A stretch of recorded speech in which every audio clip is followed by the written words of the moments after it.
Before we talk about the match today, Jacob Wakeley's departure and obviously last night's activity on transfer deadline day, please. Yeah, Jacob's come about late. It was an offer that we all felt was one we couldn't turn down.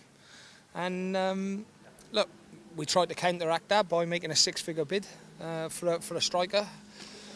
But obviously we ran out of time, and well, we didn't run out of time actually, because our team were on the ball. It was basically the other team pricing him out of it, because we made a very, very solid bid.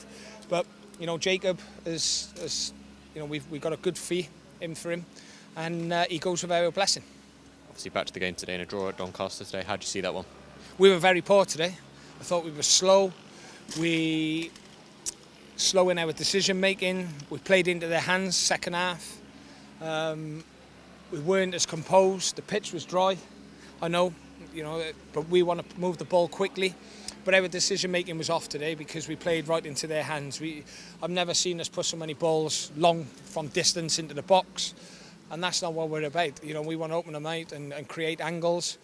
But saying that as well, I think the referee did not give us a thing second half. I thought it was an absolutely abysmal performance from him. Obviously with Doncaster where they are at the minute, we were expecting a tough challenge today. How much of a challenge was it today for you? Of course it's a tough challenge. They're a decent team. I said this Friday. They played ever so well against Everton. They got their confidence up. They looked full of energy. You know, they didn't tire. But that's a game that we should have won. We're obviously frustrated because they went down to 10 towards the end of the first half.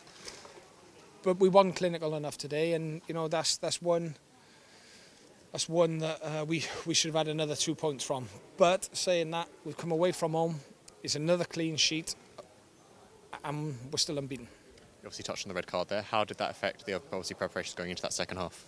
Well, it didn't. It was the decision making that we made. You know, I spoke to him. We've got to move the ball quickly, keep getting out wide, try and get your overloads, your 2v1s.